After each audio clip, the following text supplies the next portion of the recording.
Est-ce que toi, Allah subhanahu wa ta'ala, t'a donné une foi plus élevée que le prophète, que Abu Bakr, que Omar, que Uthman, que Ali, que Hassan, que Muawiyah, que les compagnons, que Salaf, les ancêtres pieux? Tafaddal ya akhi al-habib, présente-moi ta fête. Ils disent la fête, l'anniversaire du prophète alayhi salatu wassalam. Masha'Allah la quwwata illa billah. Je m'adresse à mes frères et sœurs qui fêtent cet anniversaire. Et ici, ayyuha al-ahbab, ad-din al-nasiha, la religion et le conseil, comme le prophète alayhi salatu wassalam l'a dit. Et je dis, ayyuha al-ahbab, malheur à tous ceux qui n'acceptent pas les conseils. Wallahi wa rabbil ka'ba, ils courent à leur perte. Ayyuha al-ahibba, est-ce que le prophète alayhi salatu wassalam a fêté son anniversaire? Quand il est né? Quand il est mort? Est-ce que les compagnons l'ont fait? Est-ce que ici, il y a les salaf, les ancêtres pieux qui ont fêté cet anniversaire du prophète alayhi salatu wassalam? On va voir ça de façon très brève. Bi'idnillahi azza wa jal. Awalan, ayyuha al-ahbab. Quand est né le prophète alayhi salatu wassalam? Il y a une divergence entre savants. On n'a aucun texte prophétique authentique ni verset coranique de façon claire. Bien sûr, il y a des nouveaux exégètes qui arrivent maintenant à notre époque et qui commencent à expliquer des versets coraniques. D'accord? Ils prennent un verset coranique et pour ceux qui cautionnent cet anniversaire, ils disent ça veut dire la naissance du prophète. Masha'Allah, Turjuman al-Qur'an, Ibn Abbas, il l'a devancé.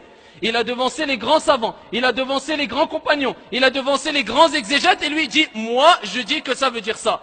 Ramenez vos preuves, pas la preuve de toi, ou de je pense, ou de je vois, ou de je crois. As-Salaf, comment ils ont expliqué ces versets coraniques? Il n'y a aucune preuve, ni du Coran, ni de la Sunna, ni des paroles des compagnons, ni des paroles, ici, des ancêtres pieux, authentiques, qui prouvent que le prophète alayhi salatu wassalam est né le 12, comme le prétendent la majorité. La majorité, il n'y a pas unanimité. La majorité, le 12 de ce mois du calendrier hijrien Rabi' al-Awwal, le 12 ayyuha al-ahbab, qui correspond cette année, si mes souvenirs sont bons, le 15 février. Il n'y a aucune preuve authentique.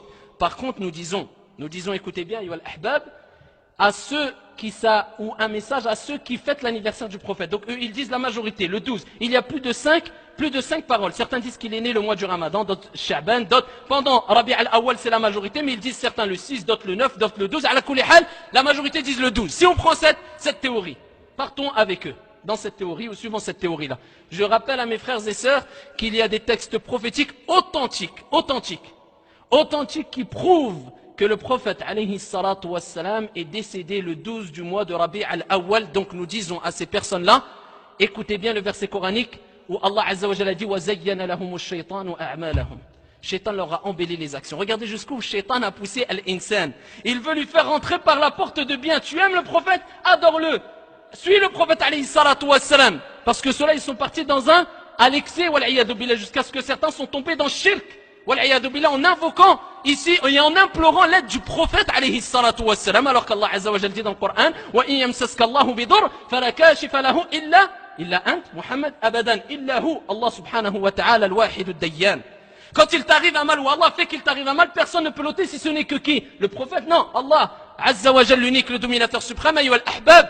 Donc certaines personnes sont parties à l'excès. Qu'est-ce qu'ils font? Ils disent je fête l'anniversaire du prophète. Je lis la biographie du prophète cette journée-là. La nuit je fais qiyamul layl, etc. Alors qu'il ne sait pas qu'indirectement il fête la mort du prophète alayhi salatu wassalam. Car ici, les preuves authentiques nous rappellent que le prophète est mort le 12 de Rabi' al-Awwal, mais on n'a aucune preuve authentique que le prophète est né le 12 de Rabi' al-Awwal, wal-'iyadhu billah. Ittaqullah ya ibadallah, et revenez, ayyuha al-ahbab, à la voix du prophète alayhi salatu wassalam qui est claire. Deuxièmement, ayyuha al-ahbab, message à ceux qui prétendent fêter l'anniversaire du prophète alayhi salatu wassalam. Nous disons, est-ce que la meilleure des créatures sur la surface de la terre a fêté son propre anniversaire, Mohammed alayhi salatu wassalam? Aucune preuve, bi-ijma'il ulama, à l'unanimité des savants, aucune preuve est apportée, même faible, même daïf, que le prophète a fêté son propre anniversaire.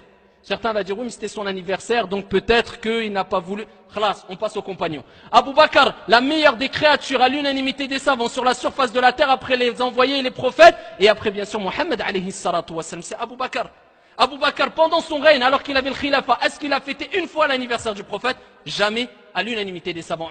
Ensuite Omar, Amir al-Mu'minin, est venu. Est-ce qu'il l'a fait? Il l'a jamais fait. Uthman, il l'a jamais fait. Ali, il l'a jamais fait. Hassan, pendant 6 mois, il l'a jamais fait. Muawiyah, qui est venu après, qui a pris le khilafa, jamais fait. Bi-ijma'il ulama, à l'unanimité des savants. Continuons. Le siècle qui a suivi, l'autre siècle qui a suivi, il n'y a personne parmi les salaf, les ancêtres pieux, qui ont fêté l'anniversaire du prophète alayhi salatu wassalam. Lakin, qui a fêté l'anniversaire du prophète? Qui a ramené cette innovation? Ça, c'est un message encore à ceux qui disent j'aime le prophète, je suis sa sunna. Bah, sache que tu es en train de suivre, car la sunna, l'uratan, au point de vue de la langue, ça veut dire faire ou plutôt suivre un chemin.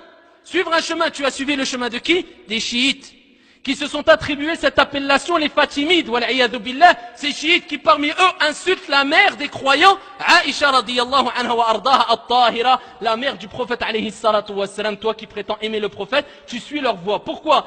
La majorité des savants ont rapporté que cette innovation est parvenue à l'an 6 ou 7 de l'Hégire ayyuha al-ahbab et qui a été instaurée ayyuha al-ahibba par qui? Par un chiite. Assalamu alaikum wa rahmatullah. Alors nous sommes le mois de Rabi' al-Awwal, le mois où est né le prophète Mohammed alayhi salatu wassalam. Mois Rabi' al-Awwal du calendrier hégirien. La grande majorité des savants considèrent que le prophète sallallahu alayhi wa sallam est né pendant ce mois-là. Et ici les savants sont sûrs bien sûr d'après les textes authentiques que le prophète est né un lundi. Mais par contre ils divergent concernant la date exacte. Est-ce qu'il est né le 12 ou le 18 ou une autre date? Hikmatullah, sagesse d'Allah subhanahu wa ta'ala. Alors beaucoup demandent est-ce qu'on peut fêter l'anniversaire du prophète alayhi afdalus salatu wa taslim, sachant que nous sommes dans le mois où le prophète est né. La première des choses, il faut savoir que si on a bien compris que vouloir fêter la naissance du prophète alayhi salatu wa sallam, ou plutôt dire commémorer la naissance du prophète alayhi salatu wa sallam, ne doit pas être considéré comme étant une fête qui a le même degré, qui aurait été légiférée comme les deux fêtes qui sont Eid al-Adha, la fête du sacrifice, et Eid al-Fitr, la fête de la rupture du jeûne, qui eux sont deux fêtes qu'ont les musulmans. Je parle des fêtes religieuses. Je ne parle pas des fêtes basées sur une coutume ou une tradition ou une habitude ou un événement particulier qui ne sont pas faites au nom d'une religion, de la religion de l'islam. Donc si on considère cette commémoration non pas comme une fête religieuse comme sont les deux fêtes que j'ai précitées, mais simplement comme étant une occasion afin de se remémorer qui est le prophète alayhi salatu wassalam, bien qu'on doit penser et se rappeler qui est le prophète et évoquer qui est le prophète tout au long de l'année, c'est sûr. Mais l'être humain, il faut le reconnaître, il est pris d'une certaine lassitude, quelquefois malgré nous quelquefois, et malheureusement dû à notre faiblesse de foi, eh bien une certaine lassitude dans quelquefois les actes d'adoration, dans la recherche de la science, dans l'intéressement spirituel, etc.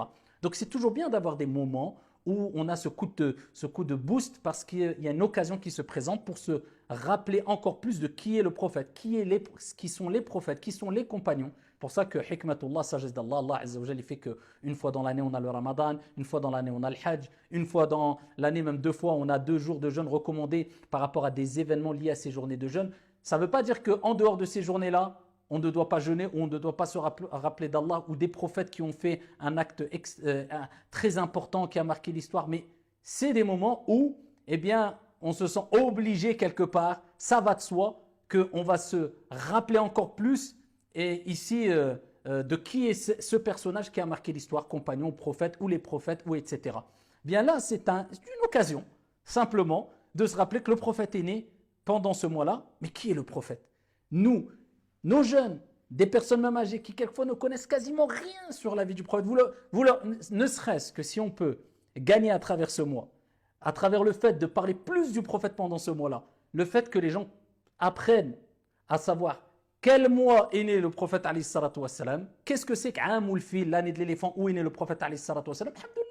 C'est très bien déjà. Donc se réunir dans les mosquées, faire des conférences, accentuer les conférences sur le prophète sallallahu alayhi wa sallam, parler de plus sur le mimbar du prophète alayhi salatu wassalam pendant ce mois-là, il n'y a aucun mal à cela. Bien au contraire, c'est une occasion qu'il faut saisir. Bien sûr, on exclut tous les comportements de gens qui sont rentrés dans l'excès jusqu'à ce que pendant cet événement-là, cette commémoration entre guillemets si on veut, pendant ce mois-là, bien, rentre même dans un excès, car Shaitan aime l'excès, pousser les gens à l'excès, non pas pour adorer Allah, mais pour adorer carrément le prophète alayhi salatu wassalam. Des gens font des choses illicites, etc., etc. Donc si on a une vision de wasati, de juste milieu, on a une réaction mesurée, on a bien compris ce que j'ai dit précédemment, et on différencie avec les 2 fêtes religieuses légiférées qu'on a citées précédemment, etc.